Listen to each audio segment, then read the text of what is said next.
नमस्कार, मैं हूं दीपक विशाल और आप देख रहे हैं बिग न्यूज़ 9। बिहार में चुनावी बिगुल बज चुकी है और चुनाव आयोग के ये घोषणा करते हैं कि चुनाव अपने निर्धारित समय पर ही होगा। इसको लेकर के तमाम राजनीतिक पार्टियां एक्शन में दिखना शुरू हो गई है और लगातार जो प्रचार प्रसार का दौर है वो भी शुरू हो गया है, वाद प्रतिवाद का भी दौर शुरू हो गया है और जोड़ तोड़ की राजनीति भी शुरू हो गई है। तो इन तमाम बातों को लेकर के आज हम खास मुलाकात कार्यक्रम में चर्चा करेंगे डॉक्टर नूतन सिन्हा से, जो सब लोग पार्टी के प्रदेश महिला अध्यक्ष हैं, और इनसे हम तमाम मुद्दों पर चर्चा करेंगे और जानेंगे कि पार्टी की रणनीति क्या है और किस रणनीति के तहत इस बार विधानसभा चुनाव लड़ने की तैयारी कर रही है। तो बहुत बहुत स्वागत है हमारे नजर। जी नमस्कार, मैं डॉक्टर नूतन सिन्हा, भारतीय सब लोग पार्टी प्रदेश महिला अध्यक्ष। जहाँ तक चुनावी सरगर्मी बिहार में बहुत तेज़ी से चल रहा है, तो हमारी पार्टी भी चुनाव में पूरे सीट पर उतरने के लिए तैयार है। हम लोग देख रहे हैं कि बिहार में भ्रष्टाचार चरम पर है। इसके विरोध में ही थर्ड फ्रंट की तैयारी है हमारी पार्टी की ओर से, और इसके लिए हमारी पार्टी ज़मीनी स्तर पर पंचायत लेवल तक विस्तार कर चुकी है। लगभग बिहार में सभी जगह पंचायत स्तर तक पार्टी का संगठन हो चुका है। कुछ जगहों पर अभी बाकी है, जो धीरे धीरे वो भी चल रहा है और कुछ दिन में पूरी हो जाएगी वो भी। और जहाँ तक बात है कि संगठन जो हमारा है वो बहुत ही मजबूत है और बहुत सारे क्षेत्र से प्रत्याशी भी तैयार हो चुके हैं और वो अपने क्षेत्र में लगातार जनसंपर्क कर रहे हैं। आपने कहा कि थर्ड फ्रंट जी के निर्माण कर रहे हैं। जी, थर्ड फ्रंट कहने का मतलब ये है कि अभी तो महागठबंधन है, एनडीए का अलायंस है। ये थर्ड फ्रंट की बात आपने क्यों कहा, इसमें क्या है? देखिए, एक तो नीतीश जी का जो सत्ताधारी है एक फ्रंट है ही, महागठबंधन दूसरा है। उसको आप कहिए प्रतिपक्ष है, विपक्ष, या फिर एक सत्ता पक्ष, दो ही है अभी बिहार में। तीसरा ऑप्शन जनता को नहीं मिल रहा है। जनता चाह रही है कि चूंकि 15 साल पहले का भी सरकार जनता देखी हुई है, राजद का, या अभी जो महागठबंधन बन गया उससे भी जनता भयभीत है कि अगर वो आ जाएंगे तो फिर 15 साल पहले वाला मुद्दा आ जाएगा। जो परेशानियां पहले थी, जिसको हटा करके, जिसको जंगल राज नीतीश कुमार जी ने, माननीय नीतीश कुमार जी ने जंगल राज कहा था, और जनता के बीच उसी जंगल राज को हटाने के लिए आए और हट भी गया और खुद सत्ता में आए। लेकिन फिर धीरे धीरे ऐसा देखा गया कि जंगल राज के सभी जंगली जानवर फिर से नीतीश कुमार जी के पार्टी में आ गए। तो फिर नीतीश कुमार जी, ये बहुत बड़ा आरोप लगा रहे हैं। नहीं, ऐसा कुछ है ही। आप पीछे से उठा कर देखें तो ये हमेशा, हम क्या कह रहे हैं, मेरे राष्ट्रीय अध्यक्ष भी कहते हैं कि आप ऐसे, आप खुद भी देख सकते हैं एक जनता के रूप में कि बहुत सारे लोग जो उसमें थे, जिसको लेकर के नीतीश कुमार जी ने आरोप लगाया था कि जंगली राज चल रहा है, यहाँ पे अपराधी भरे हुए, वो सारे इसमें आ गए। तो हम इसको क्या कर सकते हैं, महाजंगल कर सकते हैं। अभी का जो है 15 साल का राज धीरे धीरे ये महाजंगल में कन्वर्ट। चुनावी एजेंडा क्या होगा? चुनावी एजेंडा ये है कि आप ऐसे देखिए कि शिक्षा तो एकदम से खत्म कर दिए 15 साल में। हम लोगों ने सोचा था कि पढ़े लिखे नीतीश कुमार जी है, शिक्षा को दुरुस्त करेंगे, लेकिन शिक्षा मिड डे मील हो या साइकिल व्यवस्था दिए हैं, निश्चित रूप से दिए, जनता उसमें बरगला भी गई है, लेकिन उससे शिक्षा, जो मेन शिक्षा होना चाहिए, वो उससे वंचित है गरीब। बड़े लोग पैसे वाले जो प्राइवेट स्कूल में पढ़ा ले रहे हैं, लेकिन हमारे बिहार जो है ना, गरीबों का बिहार है, उसमें गरीब जब तक ऊपर नहीं उठेंगे तो उसके लिए शिक्षा व्यवस्था जीरो हो चुका है। और उसको सुधारना सबसे पहला एजेंडा है हमारी सरकार का। दूसरा है कि भ्रष्टाचार जो चरम पर, आए दिन आप देखिएगा रोज लूट हो रहा है। अभी इलेक्शन आ गया, रोज लूट हो रहा है। सत्ताधारी को इस पर कोई मतलब कवच नहीं है, मतलब प्रशासन व्यवस्था जो कहिए एकदम से भ्रष्ट है वो भी। तो आपराधिक जो मामला है या अपराध या भ्रष्टाचार है, उसको खत्म करना दूसरा मुद्दा है। उसको हमारे राष्ट्रीय अध्यक्ष जी बोले हैं कि 6 महीना के अंदर भ्रष्टाचार को खत्म करने का कोई, ये इतना आसान है नहीं, लेकिन प्रयास जारी रहेगा। दूसरा मुद्दा हुआ। तीसरा, आप हम लोगों ने देखा कोरोना काल में स्वास्थ्य व्यवस्था, जो भी नहीं देखा होगा, वो बदहाली बिहार सरकार की स्वास्थ्य व्यवस्था में देखने को मिला। और इसमें कितने लोग गए, कितने लोगों की मौत हुई, ये बहुत ही दुखद है कि 15 साल में माननीय नीतीश कुमार जी ने स्वास्थ्य व्यवस्था को दुरुस्त नहीं कर पाए। मैं एक बोल सकती हूँ कि जयप्रभा हॉस्पिटल के पास जो सरकारी ज़मीन था, जब नीतीश जी सत्ता में आए तब बात था उस पर सरकारी एक बहुत ही उच्च कोटि का सरकारी अस्पताल बनने का, जिसको इन्होंने सत्ता में आते के साथ जनता के साथ धोखा किया और वो मेदांता को दे दिए। अब वहाँ पर सिर्फ सुपर वीआईपी का इलाज होगा, ये तो आप भी समझ रहे होंगे, हम भी समझ रहे हैं, जनता नहीं समझ रही है, क्योंकि ग्रामीण क्षेत्र की जनता को तो अभी पता भी नहीं होगा कि मेदांता है क्या, लेकिन हम लोग तो अच्छे से जान रहे हैं कि वो है क्या और हमको उसमें क्या फैसिलिटी मिलेगा और पैसे वाले को क्या फैसिलिटी मिलेगा। तो सरकार ने सरकारी अस्पताल के जमीन को निजी अस्पताल में बदलने का काम किया। लेकिन सरकार तो लगातार कहते आ रही है कि कोरोना से लड़ाई हम बहुत तेजी से लड़ रहे हैं, कोविड स्पेशल हॉस्पिटल भी बेटा में बनाया जा रहा है, तो ये क्या है? अब आप समझिए, जब इतनी मौतें हो गई तब वो अभी तक कोविड अस्पताल बना रहे हैं। जनवरी से कोरोना का हल्ला है, ठीक है ना। मार्च में हमारा क्या हो गया था, लॉकडाउन हुआ, मजदूर बेहाल रहे, सबको देखा, कितने बिहारी प्रवासी मजदूर, कितनी बेइज्जती हुई पूरे वर्ल्ड में, ये सब ने देखा, ठीक है। अब आप अभी कहिएगा कि हम स्वास्थ्य व्यवस्था दुरुस्त कर रहे हैं, तो आप 15 साल से क्या कर रहे थे? 15 साल से कितने लोग मरे?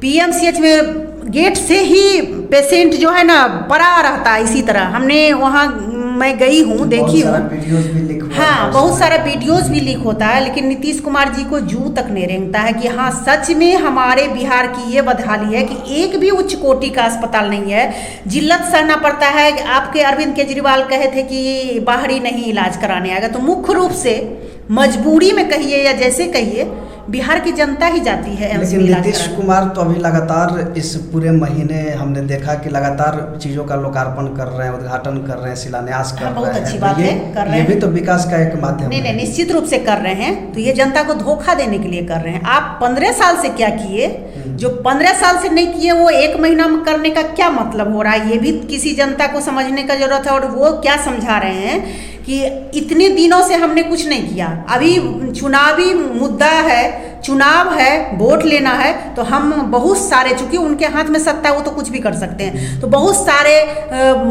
जो भी है योजनाएं को अभी लागू कर रहे हैं। 15 साल में क्यों नहीं किए? 15 साल से अगर किए रहते तो 5 साल पहले भी किए रहते तो उसका सुविधा जनता लेती ना।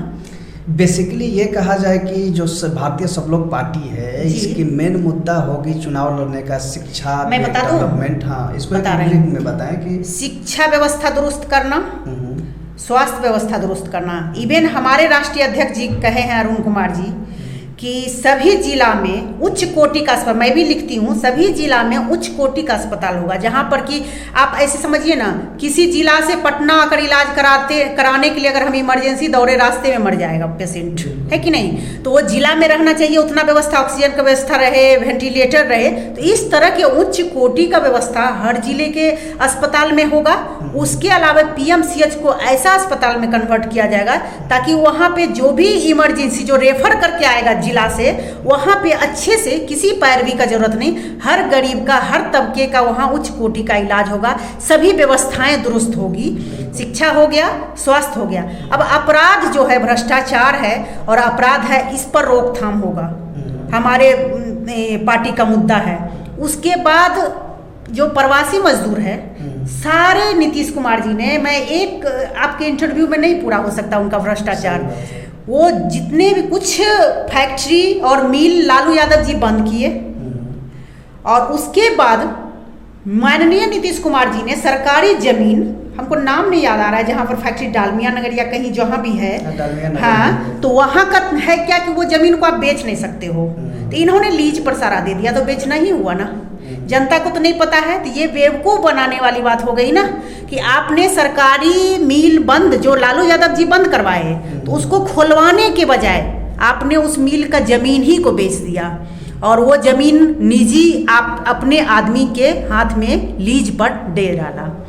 अच्छा, इसमें हम आगे भी चर्चा में बनेंगे, लेकिन कुछ जो बेसिक चीज़ें हैं, जैसे अब तक जो अभी देश में जिस तरह से निजीकरण की बात चल रही है, इस पर आपका क्या स्टैंड है, पार्टी क्या सोचती है? क्योंकि निजीकरण गलत है, बहुत सारे विरोध भी हो रहे हैं, हाँ, और सरकार कह रही है कि इससे लोगों की सहूलियत हो। जी, बिल्कुल, हमारी पार्टी तो ये करे कि जितने भी मिल बंद हुए हैं और उससे रिलेटेड जैसे एग्रो बेस्ड जितने भी हो सकती हैं संभावनाएं हैं हमारे बिहार में, उसको फिर से स्थापित किया जाएगा ताकि हमारे राज्य की जनता प्रवासी नहीं बने, उनको यहीं पर मिले काम और ये यहीं अपने घर परिवार के साथ रह करके गुजर बसर करे, उतना मिल सके उस तरह का फैक्ट्री लगाने की बात है ताकि बेरोजगारी दूर हो।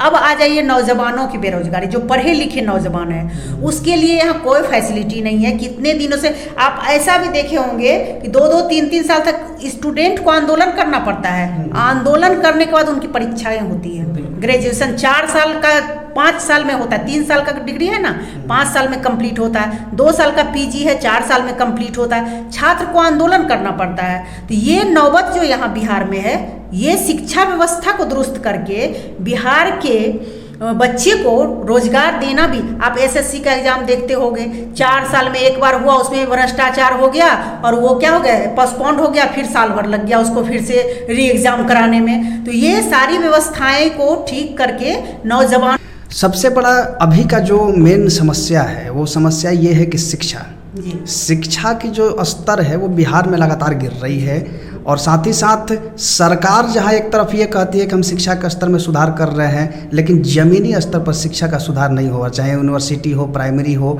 मिडिल हो या आप कॉलेज की बात कर लें, इन तमाम जगहों पर जिस तरह से शिक्षा में भ्रष्टाचार हो रहा है, इस पर क्या कहना होगा? देखिए, अभी आपने बोला सरकार कहती है कि सुधार कर रहे हैं, सरकार शिक्षा में सुधार कभी नहीं कहती है। आप गौर कीजिएगा, सरकार शिक्षा में सुधार कर रहे हैं कभी नहीं कहती है। सरकार ये कहती है हमने मिड डे मील दिया, हमने बच्चों को इतना राशन बांटा, हमने बच्चों को इतना स्कॉलरशिप भेज दिया, हमने साइकिल की राशि दी, हमने ड्रेस की राशि दी। आप हमेशा गौर कीजिएगा, सरकार ये कहती है, कभी सरकार ये नहीं कहती है कि हमने शिक्षा में मिड डे मील घुसने से, यानी मिड डे मील घुसा जिसके कारण शिक्षा की व्यवस्था या शिक्षा का स्तर गिर गया, तो हम मिड डे मील का कोई अल्टरनेटिव व्यवस्था करें, ये कभी नहीं कहती है।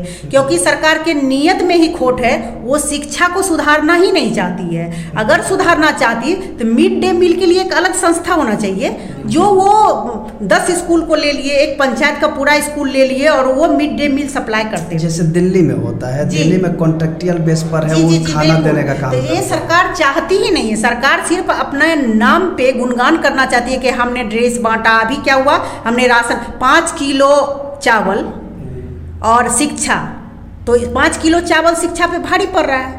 शिक्षा हम 0 कर दिए हैं, 5 किलो चावल दे रहे हैं, गरीब को तो मजबूरी हो गया है। 5 किलो चावल भी उनको समझ में नहीं आ रहा है कि 5 किलो चावल के बदले मेरा जा क्या रहा है, मेरे बच्चे का शिक्षा का हक जा रहा है, ये नहीं समझ पा रही जनता। उसे समझाने और जगाने की ज़रूरत है, और हम लोग सिर्फ जगाएंगे नहीं, उसको ज़मीनी स्तर पर करेंगे कि जो त्रुटि है। अब ऐसे समझिए, शिक्षा में इन्होंने भ्रष्टाचार ऐसे घुसाया, पहली बार नीतीश सरकार ने ही शिक्षा में भ्रष्टाचार घुसाया। कैसे घुसाया, तो फर्जी शिक्षक बहाल करके, सब कोई सुना, सब जानते, लगभग 50,000 फर्जी शिक्षक है। शिक्षकों की कोई गलती नहीं है। आप भ्रष्ट को घुसा रहे, तो हमको घुसने में क्या दिक्कत है, हम क्यों नहीं जाएंगे, हमको मिलेगा उसमें सैलरी, हम क्यों नहीं जाएंगे, हमको मौका मिला। तो ये सरकार की गलत नीति के वजह से फर्जी शिक्षक घुसे हैं। बात समझ रहे हैं ना। तो सरकार जो है ना, व्यवस्था ही सही नहीं रखी है, उनकी नियति ही खराब है। वहाँ से आइए मिडिल में, मिडिल स्कूल को अभी वोट लेने के चलते सभी मिडिल स्कूल को हाई स्कूल में कन्वर्ट कर दिया इन्होंने। क्या उसमें शिक्षक की समुचित व्यवस्था हुआ, क्या उसमें क्लासरूम का समुचित व्यवस्था हुआ, हाई स्कूल में क्या चाहिए, रिक्वायरमेंट है, वहाँ कितने टीचर का रिक्वायरमेंट है, वहाँ एक लैब चाहिए, लेबोरेटरी चाहिए, कंप्यूटर फैसिलिटी चाहिए, ये सब सारा फैसिलिटी, हाँ ये सब सारा फैसिलिटी हुआ या नहीं हुआ। मिडिल स्कूल तो 2 रूम का रहता है, और उसी में 2 रूम जोड़ दिया, हाई स्कूल में कन्वर्ट कर दिए, सबको हाई स्कूल बना दिए। आपने उस पर जमीनी स्तर पर क्या बनाया, ये व्यवस्था उनका एकदम से रद्दी है, जिसके कारण से शिक्षा का स्तर खत्म है मिडिल स्कूल। अब आ जाइए हाई स्कूल। हाई स्कूल को उन्होंने +2 बना के रख दिया, सारे हाई स्कूल को +2 बना दिया, जबकि उसमें 50% टीचर एलिजिबल ही नहीं, मतलब एलिजिबल नहीं, कहिए कि वो उस लायक है ही नहीं। डिजर्व ही नहीं कर रहा है वो बच्चे को पढ़ा सके।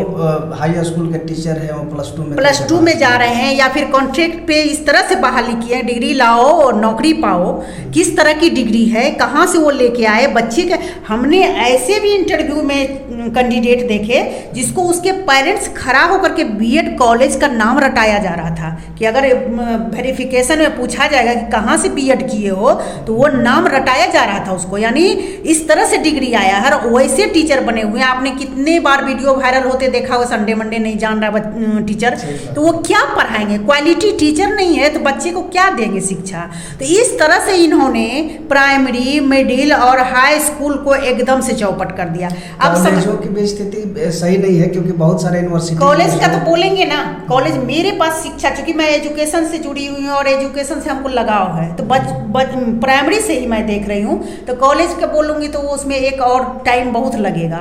उसका जमीनी जो खामियां है, चीज़ें हैं जैसे कॉलेज में ज़्यादातर समस्याएं बेसिक जो होती है, रिजल्ट समय पर नहीं आता है। उनके जो सिलेबस होते हैं वो समय से कंप्लीट नहीं होते और जो प्रोफेसर्स हैं चूंकि उनकी मोटी रकम दी जाती है, जाहिर सी बात है कि सरकार मोटी रकम देती है, अब वो पुराने सिलेबस से नए सिलेबस की ओर बढ़ने के मूड में नहीं है और नहीं पढ़ा पाते। इसके लिए फिर नए तरह से जो गेस्ट फैकल्टी हायर की जाती है उसके ऊपर पैसे खर्च किए जाते हैं। क्या है? नहीं, आप गलत बोल दिए थोड़ा सा, सॉरी, कि सिलेबस तो अभी बदला ही नहीं, कितने सालों से वही सिलेबस चल रहा है, ठीक है ना। वो प्रॉब्लम कहाँ है कि हर साल शिक्षक तो रिटायर कर जा रहे हैं। बहाली 2003 हमारे यहाँ कॉलेज में प्रोफेसर की बहाली 2003 में आपने सुना होगा लालू यादव के राज में खाली भ्रष्टाचार से घुसे थे उस समय। 2003 की वैकेंसी पे बहुत आरोप लगा था कॉलेज के टीचर पे, फिर भी कुछ नहीं हुआ, केस उस हुआ, फिर भी सब ज्वाइन कर लिए, चलिए ठीक है। उसके बाद लगातार रिटायर तो होते ही जाते हैं टीचर, लेकिन कोई बहाली नहीं। गेस्ट फैकल्टी घुसने का यहाँ है कि जब आप बहाली नहीं करोगे तो एक कॉलेज में तो एक टीचर है, एक सब्जेक्ट का एक टीचर है। किसी कॉलेज में मैं नाम नहीं लेना चाहती हूँ, एक भी टीचर नहीं है, तो गेस्ट फैकल्टी से पढ़ाया जा रहा है और इलीगल तरीके से उसे सैलरी दिया जा रहा है जो नहीं देना चाहिए। मैं 2014 से 2019 तक फ्री पढ़ाई बेसिक में, मैं गेस्ट फैकल्टी हूँ वोकेशनल कोर्स में, लेकिन मैंने फ्री पढ़ाया। लेकिन वैसा ही दूसरे सब्जेक्ट में जो फ्री पढ़ा रहे हैं उसको कुछ दबंग वहीं के जो लोग रहते हैं उन्हें सैलरी इलीगल तरीके से देते हैं, क्योंकि वो डिपार्टमेंट में है नहीं टीचर और डिपार्टमेंट को चलाना है, जो गलत है। लेकिन इसे देखने वाला कौन है? कोई नहीं है। थोड़ा सा अब हम लोग चर्चा करेंगे बिहार के चुनाव पे। जी बोलिए। तो चूँकि चुनाव अब चुनाव आयोग के अनुसार आने ही वाला है, तिथि की घोषणा नहीं हुई, हो जाएगी। इसमें कैसी तैयारी है और कितने सीटों पर चुनाव लड़ने की तैयारी कर? मेरी पार्टी, हाँ, मेरी पार्टी देखिए अभी तो है कि कुछ के साथ अगर गठबंधन हो जाए तो अच्छी बात है, नहीं तो पूरे सीट पर लड़ने का सोच रही है। चूंकि पार्टी नई है, इसमें कोई दो मत नहीं है और नीतीश जी इतना ज़्यादा जाल फैलाए हुए भ्रष्टाचार का, उसको तोड़ने में भी मेहनत लगेगा और मुश्किल भी है। लेकिन कोई भी मुश्किल काम अगर प्रयास करे तो वो हल हो सकता है। तो हम लोग उसी प्रयास में लगे हुए हैं, हमारी पार्टी लगी हुई है, हमारे जितने भी पदाधिकारी हैं या फिर जितने भी कार्यकर्ता है सब अपने अपने क्षेत्र में अपने तरीके से मेहनत कर रहे हैं। और जनता का भी जो आवाज़ आता है, सबको बदलाव चाहिए, वो सब थर्ड ऑप्शन खोज रहे हैं। क्योंकि कुछ लोग नीतीश से उबे हुए हैं, कुछ लोग 15 साल पहले से भी उबे हुए हैं, उसे भी नहीं पसंद कर रहे हैं, तो तीसरा खोज रहे हैं वो लोग। तो थर्ड विकल्प में हम लोग जा रहे हैं। जनता तो अभी तो खुश हो रही है, लेकिन हमको खुश नहीं होना है उस पर, क्योंकि हमको रिजल्ट आने के बाद खुश होना है। एक आपकी पार्टी के साथ यूडीआई बन गई है जिसमें यशवंत सिन्हा भी आए हैं, तो इस पर क्या कहना चाहिए? चूँकि वो हमारे यूडीआई जो संगठन जो बना है मोर्चा, वो बुजुर्ग हैं, उसका सबको हम लोग रिस्पेक्ट करते हैं। तो उन्हीं के नेतृत्व में हम लोग की पार्टी जो है चुनाव लड़ने की मतलब सोच के या तैयारी की है। उसमें और छोटे छोटे 2-4 पार्टियां हैं, मुझे नाम नहीं पता, लेकिन सब मिल करके सब अपने अपने क्षेत्र में, जिन्हें भी चुनाव लड़ना यूडीआई से, सब अपने अपने क्षेत्र में मेहनत कर रहे हैं। और सब के मुंह से यही सुनने को मिल रहा है कि जनता थर्ड ऑप्शन के खोज में है। अगर उन्हें बेटर ऑप्शन मिलेगा तो नीतीश जी की छुट्टी होने वाली है। तो आपको लगता है कि आपकी जो भारतीय सब लोग पार्टी या यूडीआई का जो अलायंस है, ये मिल करके थर्ड फ्रंट बनाने को तैयार है? हम लोग आशा में तो हैं, अब ये तो जनता पर डिपेंड करेगा कि जनता कितना चाहती है कि हाँ ये भ्रष्टाचारी सरकार जाए और कोई नया आए।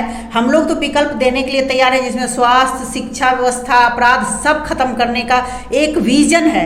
हमारे यहाँ आपको केजे राव है एडवाइज़र हमारी पार्टी में, और बहुत प्रोफेसर हैं एक JNU के, वो भी एडवाइज़र हैं, बहुत सारे सलाहकार हैं जो कि एक विजन के तहत रणनीति बना के तैयार है कि अगर हमारी पार्टी सत्ता में आती है तो वो उसी विजन से काम करेगी और जितना कह रही है सब करेगी। चलिए, बहुत बहुत धन्यवाद हमारे इस शो में धन्यवाद आने के लिए। तो ये थी डॉक्टर नूतन सिन्हा, जो भारतीय सब लोग पार्टी के महिला उपाध्यक्ष भी हैं और महिला अध्यक्ष भी हैं, और साथ ही साथ चूँकि